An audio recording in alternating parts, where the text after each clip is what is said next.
a a lesser critical work is given to the startup, because if the startup fails for whatsoever reasons, it should not come back and impact again the credibility or the goodwill of my organization in the industry, right?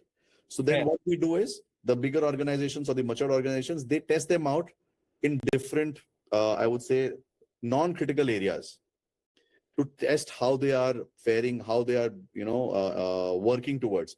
And once that trust is built, because if you're doing a POC and then going ahead with a with a smaller, I would say, investment, what you do is both of you are investing, because that startup would also be investing, right? The Yes. attitude of the startup would also be there, that yes, I am there to solve your problems. And believe me, we have also worked with startups who have come with a service mindset, that we can build something for you, give us a chance. So we give them chances to build something to make life better. And believe me, there are many such startups who have worked with us, who have actually helped us build in bits and pieces our platform, which is way more stable today. But Wow. you need to trust them as well. And you got to work with them, rather than, when I started, I said, I don't look at them as a vendor, that tum kar do this, you are my vendor, you're supposed to do it. No, we work together as a partner, that we both are working, we both have the skin in the game, and we both are working towards the same goal: deliver something important. So let's say now, what makes a strong business case, which, usually you have seen in your past experiences, gets, buy-in from the leadership? I think I answered this, a bit in the previous one. The strong leadership buy-in comes from comes from the business case, typically, right? Hmm. Uh, as I said, the ROI versus a 5-year TCO, and Okay. also looking at how are you helping the customers. So sometimes it's not always the ROI; it's Hmm. also how are you helping the customers, Hmm. right? Does it ease the customer's life? Does it bring value to the customer? And second lens, obviously, which the leadership looks at is, does this investment help us as an organization as well? Yeah, that's Right? important. Yep. And as well is important, because then it means that I am looking at both me and the customer. Great. So how do you balance, while when you're buying, how do you balance the cost optimization versus, the future tech investments? That's a tricky one. That's a very tricky one. So but I try to answer that differently. Cost optimization is your current costs. Okay. So if I talk about budgeting and I talk about costs, while I take care of the tech in my current organization as an infra, I also take care of the budgeting, right? So I wear both the hats when I'm looking at both. Cost optimization is typically there are two kinds of cost: capitalization cost, capex, and an opex, right? Correct. Capex typically do not have a lot of cost optimizations, unless you are working around what you need, what you have, and all of it. Most cost optimizations are worked around OPEX charges. And now the world is moving towards OPEX, right? Everybody's learned the business that subscription mein paisa banega, one time perpetual license mein to kam banega. Every OEM has learned this trick slowly and steadily, that you make your money with subscriptions, OPEX. Yes. So what you do in cost optimization is, you have to tread a very fine line, that you decide that how do you optimize your regular cost on various parameters. One would be right usage, right? It's possible that I'm having 10,000 people and I'm having 15,000 licenses taken, right? So Correct. which is the right usage? Am I using it right? Am I sizing my setups right? Example: I'm running an AWS shop, or I'm running a Azure shop. My services are actually, or my infra is way more over capacitized, way more oversized, and I'm paying way too much, right? So then comes right sizing, that you're sizing your entire current setup rightly. Then comes no misplaced projections. When I say misplaced projections, as in, you think that your business will rise 5 times over next 1 year, and you plan procurements around it. But Correct. actually, that's a misplaced conception, that I will make 5x, right? अगर subscription है, आप धीरे धीरे करके बढ़ाओ, which is there. As your business increases, you keep increasing it. you do not upfront put everything in one go, right? That is also a lever of cost optimization. You look at past history and you see how you can optimize the overall usage as well, which is right sizing, as I said.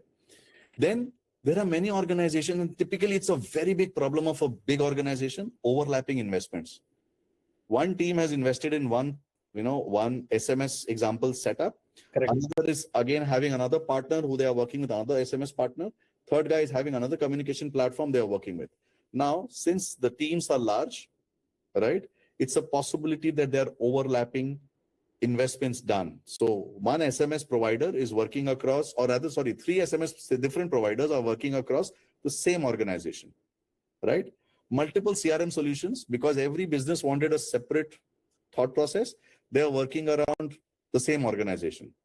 So you need to look at how you do not need to have overlapping investments, right? Those are important when you look at entire cost optimization, and this is a continuous process. एक बार करके छोड़ नहीं सकते हो. Understand. मुझे उसमें ना एक बहुत अच्छा क्वेश्चन आया अभी. बोलो So ना. Vinay, you mentioned, so in the overall spectrum of the organization, there could be, uh, multiple vendors offering the same service, right? But then it comes to the sustainability. And I have heard it from many leaders that in any enterprise, or especially BFSI, from the risk mitigation perspective, they try to keep multiple vendors. Is that true? And how far it is true? It is true. It is very much true. The reason is they are twofold. And being a technologist and being a part of the budgeting piece, it's true on both sides. I'll tell you why.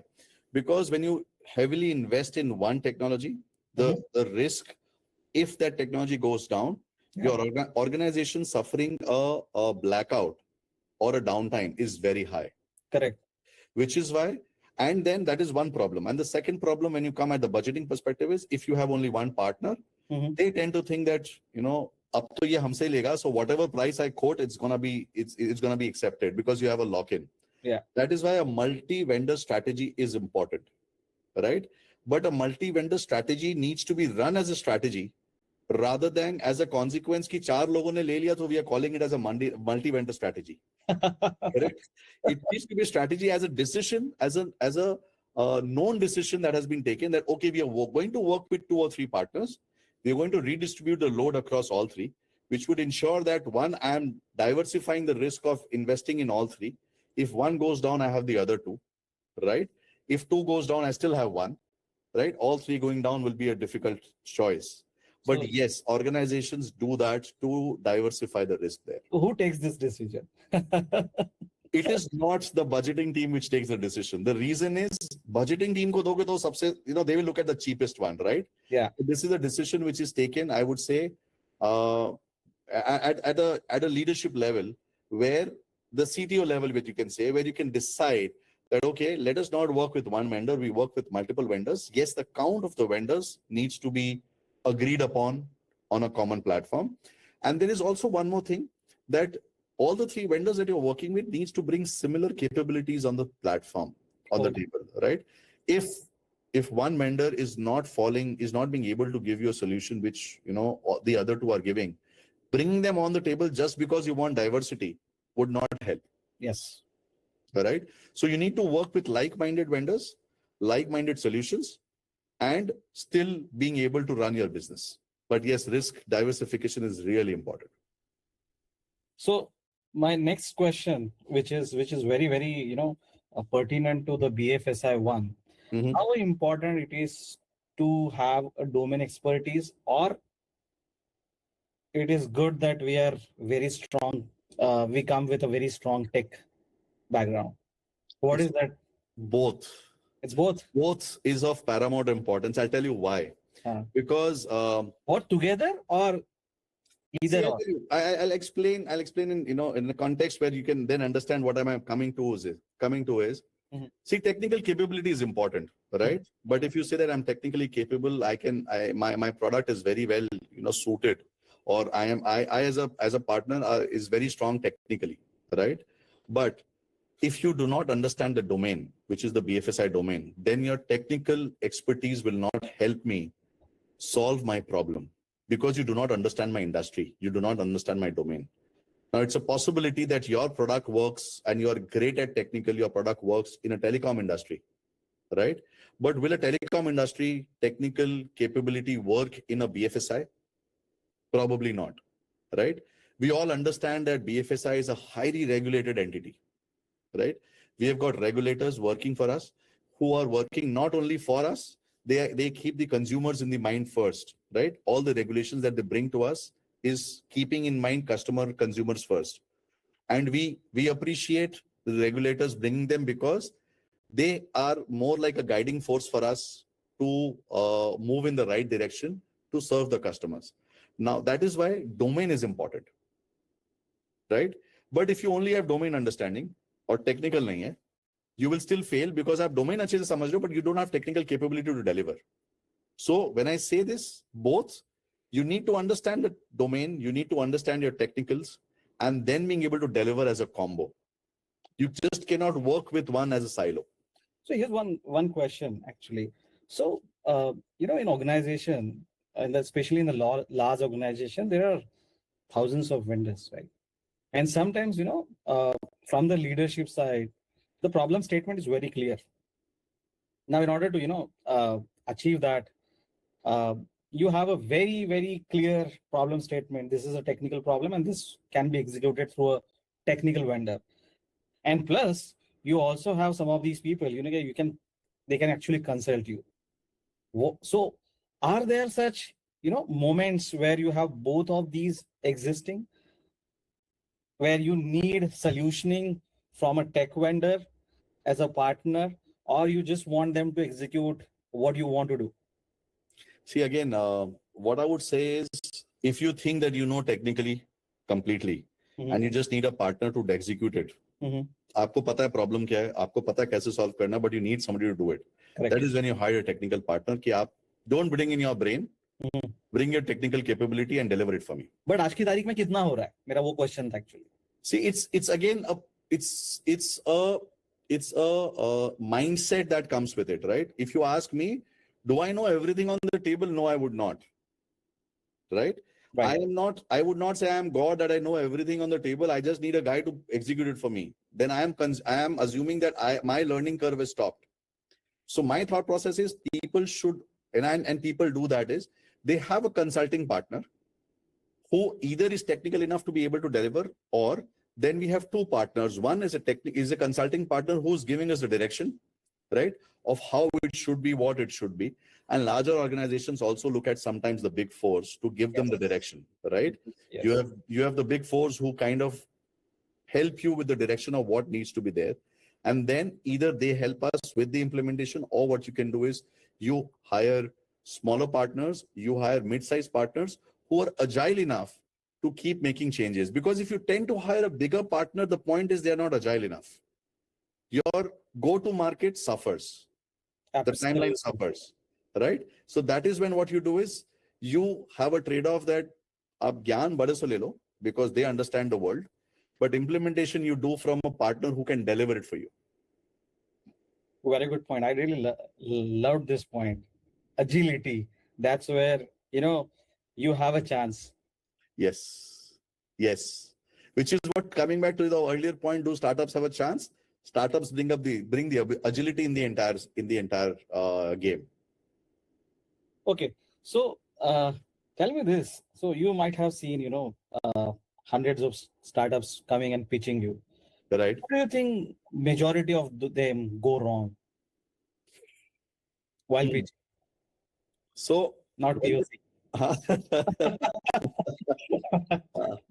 So people go wrong when they pitch is when they pitch a product. Okay. Very good. Different. They pitch a product. They do not pitch a solution, right? What people want to hear as an organization is, what you're pitching to me, does it solve my problem, right? Does it bring a solution to me? If you are bringing a product, then what is it that you're saying that this is a product, this will solve these problems of yours, right? That does not work that way, because then what we see is you are doing a product pushing on us, right? Rather than understanding where's my pain point and how can I build a solution around it. I've had partners who have come back and told me, I believe me, I've done that and I'm doing that today as well. Is one partner has come back and I've gone back and told them I need this. Okay. He's come back and told me, sir, this is okay, but we need to buy this as well, this as well, this as well. I said, okay, the remaining two are already there in my setup. I don't want to replace them. But we work well with all three of them, right? So that is when I've gone back and said, I have asked for a solution. You got to stitch the entire solution and give it to me, rather than saying, buy my entire suite and I'll solve your problem. Wow, very good. I like this. It's not product; it's a solution. It's a solution, and you need to be amenable to be able to stitch the solutions that you currently have. Right? If I have invested something, I must have thought about while I'm investing in the earlier products. So when you are bringing in something to me on the table, you need to think that you should be able to be stitch everything, rather than saying that you remove the older stack and we give you a newer stack and this is how it works. That is when you're doing a product selling and not a solution selling. Great. Another aspect is, basis your POC, you onboard a lot of partners. And what is that, makes that partnership strong, and you take it or you consider them for the next level of expansion? What is the attributes or what are the traits that you see in any partner, whatever engagement, small or large you had, and then you think, okay, now these players can be our big partners and they can play a role in our next scale? So that's a good question, and I believe that you can you can take in the partner for the next role for the expansion, as you said, only if the partner is ready to invest in you, right? If the partner has the skin in the game, as I said, if the partner is ready to invest, is aligned to your organization visions, and has a good attitude towards working with you, working alongside with you, is what you look at expanding the business with, right? It's not like I've sold the product, now, my job is done, right? If you just sell and forget, you are not in it for the business, you're just in it for your money. But when you work with us, when you walk the mile with us to understand what your problems are, and after putting in a solution, if there are additional problems that coming in, that partner is ensuring that they have regular meetings, right? As Very- we call it periodic meetings. Yes. Actionables coming out of the meeting is just not part of the meetings, but they're actually getting implemented, right? And we are seeing a continuous improvement going forward. That is when we know that the partner also wants to invest with us, invest time, money, all of it, and really wants to be values us as well. So like the way I value the partner, the partner should also value us, being part with us. Once that harmony is there between both, that is when you start giving them more business, you start expanding. That okay, he's here, this person is here with us for good, for long. Why not invest more? Why not expand more? So that both of us can benefit and deliver, which is our common goal. Coming to the last part of this conversation, and which is the most trending and hot topic in today's world. Okay. It's around AI. Okay. So what's your, not real, but what are the goals as a large BFSI institution you have around AI? Is it around efficiency, revenue, or just you want to have strategic advantage? Because Vinay, मैं इतने लोगों से बात करता हूँ और लोगों का यही कहना है कि यार अभी तो ऐसा हो रहा है कि and you rightly said capex versus opex. So capex काफी सारा AI की तरफ जा रहा है, तो आपका opex shrink हो रहा है, तो वो एक लोगों को डर है. और आज तक मैं थोड़ा सुना नहीं कि यार ये एक AI वाला जो एक्सपेरिमेंट था वो सक्सेसफुल हो गया, डिप्लॉय हो गया और अभी लाइव चल रहा है. So, Okay. I understand it's a bit tricky, but I know you are that smart that you will be able to answer this. Yeah, so you've put me in a spot by asking this question. AI is good, okay? but it needs to be used well, right? I like movies, and there is a statement which Spider-Man mein tha, with great power comes great responsibility, right? So Yes. AI is power, right? But getting that power into the picture also brings a lot of risks around with it, right? While smaller organizations look at AI because obviously it's a buzzword, it is definitely helping the world, but the use cases are not immense yet. It Yes. will be there. It's not that it will not be there. It will be there, but the benefit is still not there completely, right? The use cases where, as you rightly said, कि मुझे benefit हुआ AI डालने के बाद में, which is still evolving. That use case is still not there completely in the market. Everybody's investing, everybody's running towards it because everybody else is doing it as a herd mentality, Yeah. right? Uh, our organization, we are looking at AI as an efficiency, Okay. right? And also part revenue. So when I say efficiency, revenue, I should say efficiency more, because when you do efficiency, revenue, I don't know, I should not use the word revenue. No, not revenue, but efficiency. The reason being is AI still helps you automate. It Yes. helps you take hopefully better decisions than what a human would take, right? And at better speed, Yeah. which means that your efficiency would, improve, which also means your turnaround times reduces, and you can use those people who are currently doing that job to something else, right? Not reducing the cost ki acha AI has now done the job of 5 people, ab inko nikal do. No, it should be, and we look at the idea is how we can reduce the efforts of the current set of people so that they can do something more meaningful, something more thoughtful, right? They can think, they should get time to think something new, and give off the mundane work to AI, right?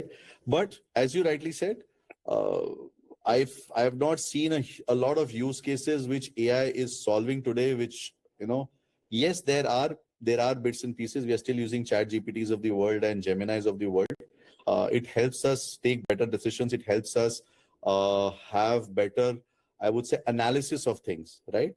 It does a good amount of analytical thinking for us. But a huge amount of use case with the investments that you're putting in is still to come. But अभी है actual annual budget में उसके लिए अलग रखा गया है Yes. है Yes. Yes. सही है Yes. But you also have to think about risks as well, because with AI, the risks are also very high. Yes So the risk framework of AI needs to be very, very strong. Specially Indian market point of view and I think RBI regulations कैसे कैसे लगता है how soon it is feasible will have our own LLMs या जो भी है जो है हमारे लिए एक्चुअली आप लोग आपके सिस्टम में यूज कर पाओगे आई नो अभी जो चल रहा है सारा बिट्स एंड पीसेस में चल रहा है Correct. So LLM, so training an LLM or bringing that LLM into your usable takes a lot of time, right? So because you have to train, there's a lot of junk in, junk out. There is a lot of hallucination problems. All of what is there, which drains your effort. Now the easier way is आप कोई public LLM ले लो, the work helps you. The minute you take a public LLM, the problem is that you are giving out your data to someone else, right? Yeah. There is a possibility of misuse of the data, and with quantum coming in, we still don't know where are we heading towards, right? But with RBI, with SEBI, I respect them a lot, because whenever they bring in any guidance, any circular or any reference that you need to adhere to, it is taking into account that we are securing the end consumers, yes right?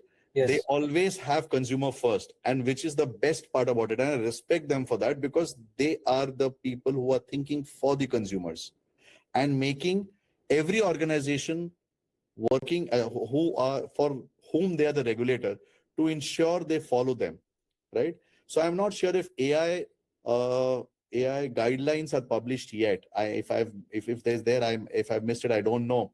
But I don't see AI typically guidelines created yet by SEBI or RBI, wherein they're asking us what we can do, what we cannot do. But the only thought process which is there, that one, their data needs to be within, right? It cannot go out of the sovereign land. And secondly, the second thing that the organizations are thinking is, if there is an organization which is building a local India LLM, how do we still ensure my data does not get breached, because now the other regulation of DPDP also needs to be taken care that your PI data are not being sent out. They are not getting breached. So keeping all of that in mind, it's difficult, but it's a good step forward. We'll have to all the BFSI organizations will have to see a very cautious step. How do you move forward without risking your data, without risking your customers, but still bringing in efficiency? एक last question है ये मेरा question है. So Please. BFSI में, because my majority of experience comes from the startup side. Mm-hmm. So whenever, especially SaaS world, so whenever we used to pitch to these BFSI organizations, उसको से कि यार on premise चाहिए, cloud नहीं चलेगा, या SaaS थोड़ा सा हमारे लिए रिस्की है. True. अभी भी है ऐसा कि आप लोग कुछ जो यूज केसेस हैं, कुछ है वो आप क्लाउड में प्रेफर करते हो और कुछ आपको ऑन प्रीमाइस ही चाहिए, कैसे डिसाइड होता है? Okay. So, yes, we still select SaaS, right? But a SaaS is selected after a huge amount of due diligence of how big the partner is that you're working with. Okay. It is not, out of the mill partner who's just started something and you're putting up, right? As I said in previous discussions a while back, credibility. So when you're doing SaaS, you're actually giving your data to the partner, right? Correct. Which is why credibility is important. So I'm not saying we do not do SaaS, we do SaaS, but we do a lot of due diligence when we are doing SaaS, because end of the day, my data is with you. So you need to showcase how you are protecting my data, what your controls are in place, how you are audited, how you are regulated, all of that. Once all of that is done and it passes all the checks and balances of the risk and compliance, that is when we think of putting data in the SaaS. Otherwise, SaaS is still something that we think twice before putting. We still prefer on-prem. And my personal view is, with SaaS and with a lot of AI and quantum computing coming into the picture, the risks become higher. True. On-prem, you have the control of your data, right? If you are, and I'm not saying you can be 100% on-prem. The reason is you cannot build every capability that every guy who's built as a SaaS on-prem. You cannot have that. And it is not financially viable for those organizations to prepare two versions, one a SaaS version, one a local version, right? So then bigger organizations tend to give up some functionalities कि अच्छा SaaS में ये मिल रहा है, but we cannot afford a SaaS, so we are ready to give away. We are ready to not adopt it, but be more secure. Right? That is when the larger organizations say that let us think of a little bit of a more security rather than being, too outrageous and accepting SaaS and risking ourselves more, or creating a larger attack surface for us when you are in the SaaS. Got it. So let's now open the forum for questions. Okay. I think Roop Shankar has question. Yeah. Thanks, Vinay. Thanks, Piyush. It's a wonderful session from you guys. Vinay, we are a risk infra company based out in Hyderabad, and we have been trying to get into BFSI segment. So just continuing what you just ended up with the due diligence. We are also helping companies to perform the due diligence and risk assessment. What are the set of compliances and securities we have to take care before hitting those BFSIs in the market? When you say compliances and securities, it depends from organization to organization, Roop Shankar. So, because everybody has their own, I would say I'm using a loose word called checklist, but everybody has their checklist of what they want to look at with a partner when they are looking at somebody who's helping them. But my only thought process is if you have done a credible work in the past, you have got good reference points, right? And what you're bringing, again, as I said, as part of this forum, if you're bringing that value on the table, where you are doing some niche products, you are doing risk assessments and all of that, which every organization does not have the capability to do it. I think the BFSI would be happy to accept. I think there are certain other things as well. You need to be certain empaneled and all of these, which people look at today as well, that you need to be certain empaneled as a first, I think, checkpoint. But there are many such which again, it depends from organization to organization. Okay. Thanks, Vinay. Thank you.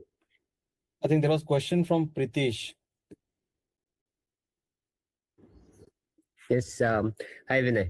Hi, Pritesh. Hi, Priyesh. So my question is more of a conundrum. So we are about to begin a work, a POC with one of the biggest banks in the country. Now, one question rather we are on the sort of a deadlock here is the team out there, they want us to push out a POC first, which is fine with us, but the use case is very specific to the company, and even they are not aware like how they are going to work out around it. And so my question lies around is how much time and effort as a vendor I should be pushing out towards this POC, because they have been very clear on their part also. If this doesn't work out, we will have to think about something different. And at the same time, I don't want to let go of the opportunity as well. So how do we work around with such situations? So Pritesh, I think the first things first, I've worked with multiple partners like you who are concerned around the same thing, where you are running around POCs and you do not know where you're heading towards. The best way is one. I did not get one bit of yours that they are still figuring out how to make it work. But the only point is that one, you need to understand their pain point, their requirement that they want you to solve. Secondly, you need to make them understand what is the success criteria of the POC, right? Because that is when most of the organizations delay, and the vendors and the partners that they are working with, get into a frustration where what happens is you do not know where to end. Every time there is something new that is coming up, right? Or if everything is done, then somebody else comes up with something else. Or then somebody comes up with, okay, you still did everything, but probably you missed out on something. Yeah. It is when you need to start documenting what is the success criteria of the POC, what are the use cases you want to test. Because if they do not know the use case, what will they test? Right. So you need to get them to think as well that what is their use cases, what is the success criteria of the use case, and that is when you have it in black and white. Okay, this much you wanted, this much I've done. Now what? Now there's still a chance that they may or may not continue with you, that which I would not be able to answer why and how. Sure. But at least you would have the peace of mind that you delivered on what they asked for. Correct. Right? But that needs to be documented before you start the POC. Got it. So actually, and I would just like to add one sense from mine, because Vinay just mentioned, and he mentioned about come across like a solution provider rather than a typical product. Yeah, exactly. When it comes to solution, it should cover the entire ecosystem.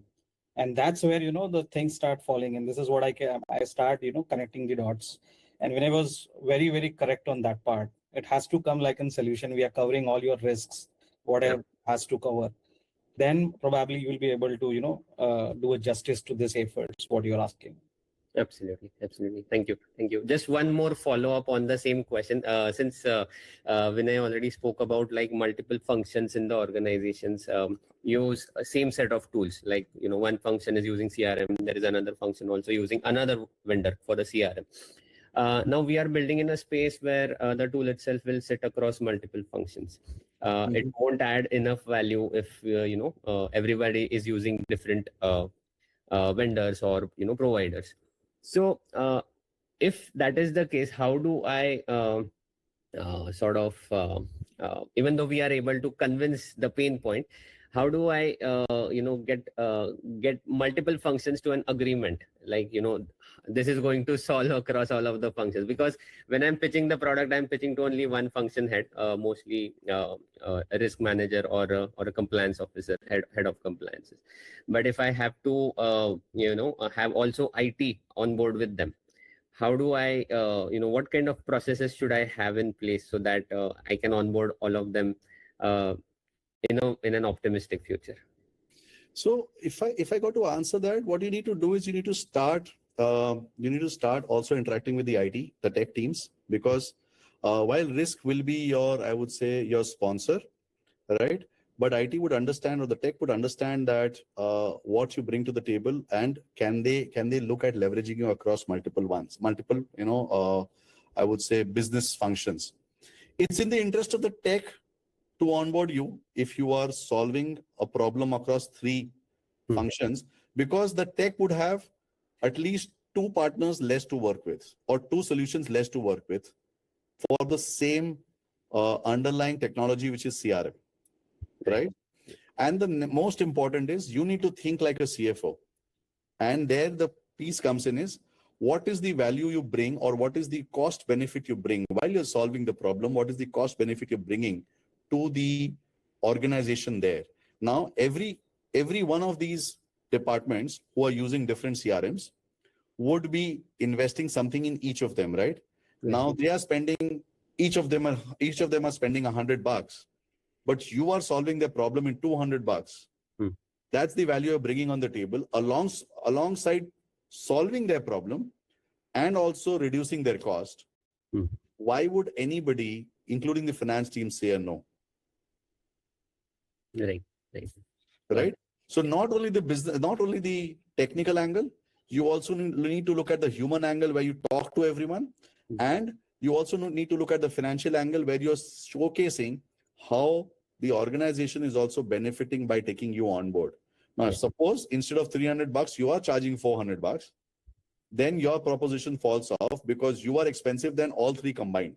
Correct. Makes sense. Right? That is an angle you need to work with as well. I would just add one more, from my end, from my past experience. Better to land and then expand. Yes. That would give you more mileage. God.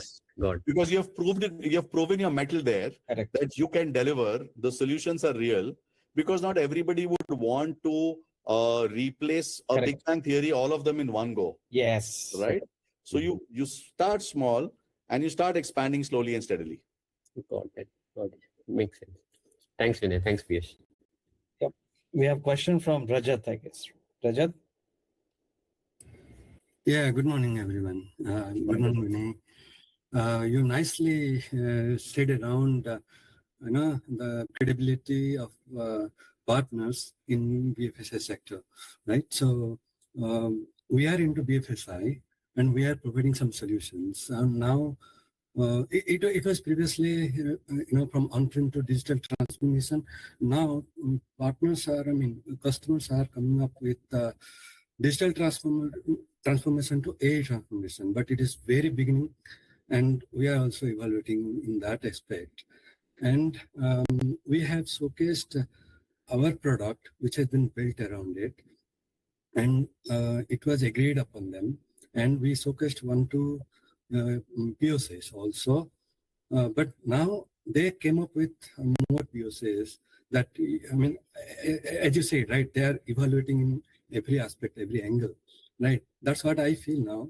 So that's the reason I think we are being evaluated and by given more POCs. But what should I keep in mind to go ahead with what they have given for the POC evaluation? What should we keep in mind? When you say what you should keep in mind, I feel it's a positive step. You have given some POCs, you have been successful. They want more POCs, which means they are wanting to see, can you do more, right? Yeah. You have more use cases that you can solve for them. They are trying to revalidate that, could you only solve 1 or 2 problems, or can you solve more? And I think if you can solve more problems for them, they are more in for the buy, because they would then see you as a solution provider rather than giving them a product only for 1 or 2 problems of theirs. Yeah, and this is around AI solutions. That's what my... See, AI, everybody who's evaluating, they're looking at a cost benefit, right? So if you've given them, either what you've given them is not giving them a cost benefit, that's also a possibility, which is why they're looking at something, or they're also looking at, can you deliver more, rather than only looking at these AI solutions and not the remaining ones. So you got to understand from them, does your previous POCs give them a cost benefit as well? Or did it fall through the crack for their cost? Whatever cost you're bringing on the table because of running an AI solution versus what they're doing today, did it solve their problem? If it did not, then you need to go back and think, Where did you go wrong in providing a solution which is not cost effective for them? AI is supposed to be cost effective. Correct. It's supposed to bring in efficiency. If it is not, then where are you failing? Either in your costing or in the way you have solutionized your product, all of that. But in Indian market, if you say now the LLM is a major consideration, I mean, it's being taken into major consideration, right? I mean, the data is going out. I mean, it's not at all as of now. Customer is reluctant about where their data is residing, right? That's where we are facing the challenges, and we are working towards the solutions towards that. But that is the aspect that actually I wanted to understand. I mean, where exactly what we should keep in mind. I mean, see, they will come up with the same questions, same aspect, same expectations. I think I answered your question, or you want me to further expand? I don't know. Yeah, further extent. I mean, I need some. See, okay, Rajat, again, I'm saying that LLMs is a problem, right? That problem is going to remain. Nobody still has an answer of how do we look at the LLMs, right? Yeah. Is the organization that you're working with, are they looking at LLMs on-prem, or in their own house, or they ready to use a public LLM, right? That is when you need to start with. If they're using their own LLMs, then the cost is going to be high there. Does your solution work with that?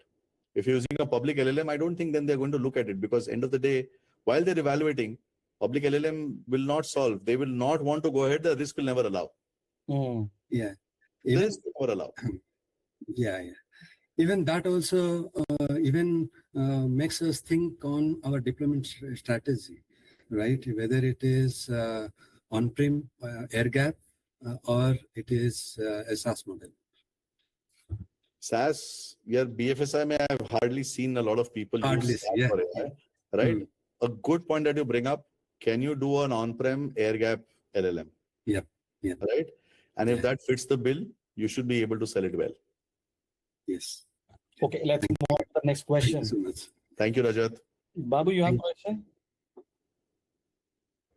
Yeah. Hi, Vinay. Hi, Piyush. Wonderful session. Learning from you guys, like how to move forward when you are especially a startup.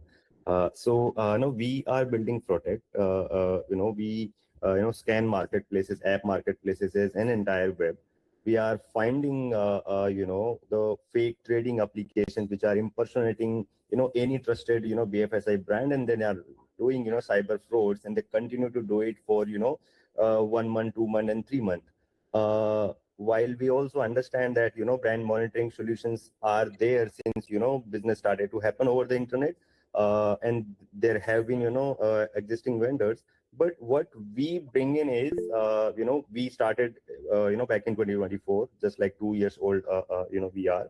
And we are solving for early identification of these threats, which could, if one single, fake trading application stays for, let's say, 50, 60 days, the one single application could do cyber frauds worth of, 200, 300 crores of rupees. And every single person, one victim could lose, up to 10 crores of rupees. Now, how the organizations or the SEBI regulated entities are taking a look at this problem? I mean, whose responsibility it is? I mean, SEBI says the brands have to monitor themselves. Now, brands also have solutions, so they are meeting the compliance requirement that okay, we have brand monitoring solutions. But we have did a case study on almost 50 plus Indian stockbrokers. Almost all of them have instances of these fake trading applications. Their application stays for on an active 50, 60, 70 days. That means scammers are already completing their life cycle. I mean, they are launching an application, doing scam at scale, and they are being identified very later in the stage when scam is already done, right? And they move on to target another brand maybe, right? Okay. So what we are also working with the few of the top stockbrokers, and we have achieved in the entire 2025 almost like 100 plus fake trading applications identified and taken down within just 5 days. So wow.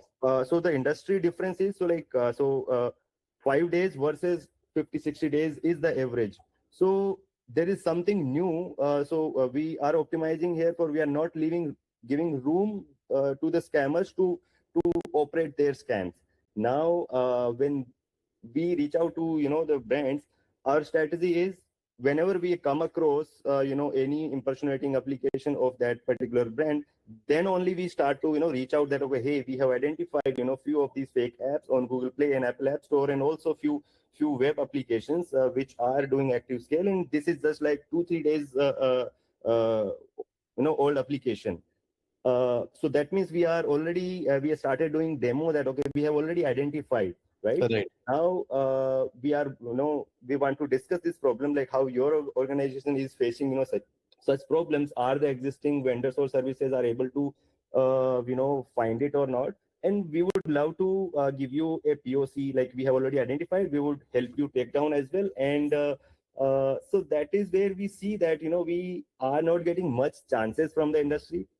Just want to understand how organizations are thinking that, okay, this is not our responsibility, or there are budget constraints or anything, right? So I mean, or what do you think we should be doing, and how we should be doing a effective reach out? Is our current strategy, we don't think it is working. So, and sometimes we also think that when we share this information, few people get offended that, okay, there are no such cases, you are kind of like just spreading rumors, etc. But after a couple of months, we see that there are real victims in the news, and then we say we could have stopped it had we had a conversation. Did we have a chance to make you understand that, okay, this is the real problem, and there will be real victims after a couple of months. So like I said, so just want your advice on this, or how if I try to sum it up, what you try to say is every organization is definitely doing some brand monitoring, right? Because in case if such fake trading apps are coming up and people are getting scammed and people are leaving, there'll still be a brand impact. So every organization does brand monitoring. Now, not every solution that they procure or they are working with is up to the mark, is top of the notch, right? Yeah. Some also because of the organizations who have not been able to understand products. Some also because of the cost constraints as well, right? But I think your approach, according to me, is good. Where what you are doing is you're showcasing that this is where you're failing. This is where you got to understand what is their brand monitoring. You got to understand that if, despite being brand monitoring in place, if they are not being able to identify such fake apps, and you are able to do it, that's your best selling proposition. You're not pushing a product, you're giving them a solution, right? And if they still do not want to accept it, believe me, it's about you've closed your eye. The pigeon has closed the eyes that the cat is there, but the cat has not disappeared, right? The cat is there, the risk is there. If the organization have shut their eyes and they say that I do not see there's a problem, the point is they are risking the organization. They are risking the brand value. I would just add one sentence here. So, Babu, the way you pitched your company, yeah, it come across like more transactional. I love you is not important. How you say I love you, that is more important. Yeah. Yes. Yeah. Nice one. You have to correct on that. Mm-hmm. Next, Praveen.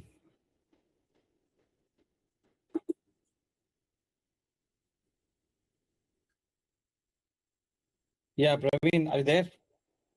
अभी तक थे? Yeah.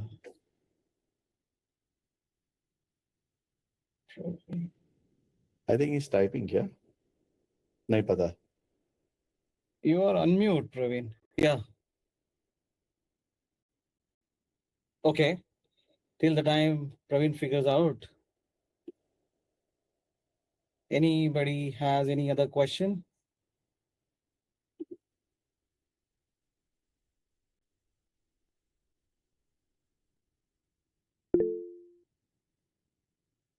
RK. RK, you can unmute and then you can ask the question. Hello. Hi. First and foremost, thank you very much for the session. It's wonderful indeed. So the question I have, so I have background in BFSI industry, have worked for more than 25 years. And any app you build as a startup, right, or as a beginner, that app is so easy to replicate, right? So where do you build the moat? Like, you build something and Anthropic has already created 10 more agents which are available to the whole mass, and probably it will be at much better, it will be of much better quality with all security and evals in place, right? So where does one build the moat, if at all it is possible? That's a good question, RK. I don't know how I'll be able to answer that, but because that's more like people trying to copy the product that you have built, right? I only think that's my individual thought process. I only think you need to keep building at it. You need to keep upping the game by keep adding better features, better I would say acceptability, and you'll have to catch hold of one or two partners who can invest in you rather than looking at somebody else who's doing it. But yes, your point valid. You make something new, somebody else will copy. I don't know how to solve that problem. How do we do that? So I'll answer Piyush, that answer. yes, being a part of the startup, I think you have better answers here. See, in this AI world, building a product is not very difficult. Yes, Keeping that relationship with the BFS or the organization is more important. true. How you build that relation, how you build that rapport, where they feel that you are the most trusted one. 10 Anthropic आ जाते हैं, but मुझे पता है कि यही काम करने वाला है. That's fine. That's how it happens. Finally, it is human to human. It is not B2B, B2C. It is H to H. Yes. Agree, totally agree. But then to get that initial or the first chance, right, that itself becomes challenging when the buyer also knows, one, they can do it in-house, right? I'm ex-IBM, so I've seen that a lot of times the users will take the ideas, and now it is so easy to build in-house also, right? There will not be a competitor in the market. So how is there any way at all to So Vinay has already, circumvent that? I think Vinay has already answered that. So you have to be, while you're pitching or you're conversing, you have to be, very careful how you are showing the ROI, the TCO, right? If you can do that, and you have to be more conversant with them. There is no formula, where you have guarantee that nobody will have their in-house team to build that, or some, and I always say in enterprise sales, the in-house capability is your biggest competitor. Yes, it is. Yes. It is. So I've that done is that too. something, yeah. I tell you, I've done that too. I've seen some products where they have some reporting, and I feel that only for reporting, why should I spend so much? Absolutely. You have an in-house people, ideas are good, let us replicate, right? So, but if you're only doing a solution which can be easily replicated, then people will look at it. But what you're bringing to the table, how you're differentiating yourself is more important. I understand Anthropic of the worlds will duplicate, but yes, as Piyush rightly said, your biggest competitor is in in-house development teams, in-house developments. Right. Thank you very much. Thank you, Appreciate Arthur. your response. Thank Thank you. you. Bye. So Praveen is back, I guess. Praveen? Finally. Hi. Sorry, I had to change the device. There were some audio issues, but let me address the relevant conversations I had. I heard Babu. I couldn't get the lady's name, but then there was Pritesh. So let me give you a little bit of a background. So I also operate in the BFSI world, but more as a provider. We operate in the underwriting, onboarding, and the latest, DPDP compliance space. We are a part of CAMS group, and we are an AI company, and we grew as a startup for the last 10 years. Now we have become a part of CAMS. Imagine all these complexities or the kind of opportunities that we bring to the table in the BFSI world. But again, BFSI somehow in India is an epicenter of innovation. So I think Pritesh had some, trouble, or maybe Babu was also trying to address the same things. How do I get into, talking to as many stakeholders? I'll just give you an example. Talk today about DPDP compliance, and you might be eventually ending up talking to 7 to 8 stakeholders who might eventually even sign off. There may be a DPO or CISO who may eventually sign off, but then you have to talk to these guys across departments, because then PII or personal data touches every department. And then there are multiple issues. We have been talking to some organizations where there is a B2B ecosystem and then there is a B2C ecosystem. And the interpretation of this law is so thin within the industry. It takes a lot of time to make people understand what DPDP is, correct? And that is just one part of the solution. There are 4 such products that we have today. So it takes a lot of conversations. You can't escape that. You will have to do a lot of conversations at events, using content, maybe your PR media, maybe your socials, maybe something else over the phone. I have a mix of team who does that, but again, a small team, given that we are a small company. I do land in those kind of difficulties every day. For me, the day looks like more of researching my target companies than doing marketing. That's the complexity of BFSI. So keep at it. There is no, how do I say, simple solution to how do you sign the next customer. Somebody was saying something. I said shortcuts. There are no shortcuts in There this. are absolutely no shortcuts in this. And please understand, India is a very price sensitive market. The moment I have lost deals because of that price sensitivity, and it was a real shock for me. And I saw that even large competitors have become very smart and they are dropping their prices like anything. By the way, they are burning a lot of money. They have that funding muscle. We didn't have one. We never raised a single dollar. That makes things more difficult for Think 360 and me as a growth and CMO here. But then very relevant points, Vinay. On the other side of the story, I also work with a lot of partners. You said something about co-creating and co-investing. I always talk to my partners, guys, you are not a partner to me. You are my employee. You are sitting next to me. I don't mind you sit next to me and, shoulder my responsibility or shoulder my problems. And on this side now, as a provider, we have done a lot of POCs. That has been a land and expand kind of a strategy. We have done POCs to, large relationships today, but that doesn't mean, all the kind of opportunities are open for me. It starts with a POC today, and then land and expand strategy is also a reality today. तो ऐसा नहीं कि 10 साल है तो आज मुझे multi-million dollars deals मिल रहा है. It is not the case. But then BFSI is such a big ocean. I think there are multiple opportunities. You'll have to be very pinpointed to it. You'll have to do a lot of research, whether it is persona research or an account research, and it's going to take a hell lot of money investing in, marketing, talking. I do multiple things. My job is not limited to being a CMO or a growth guy. But yeah, land and expand, spend a lot of time. That's the reality for us. Thank you, Praveen, for putting your experience here. It is very helpful for the audience. Thanks a lot. Okay, so we are coming to the end of this session. Vinay, thank you very much for making this entire session such a powerful one, power-packed, I would say. I loved your energy, your candidness, and some of the quotes. Don't sell product, sell solution. I would never forget that. Thank you so much, Piyush. Thank you. Thank you for giving me this opportunity to interact with all of them. Thank you so much. Yeah. It was lovely. Thank you, Vinay. Thank you. Thank you, Vinay.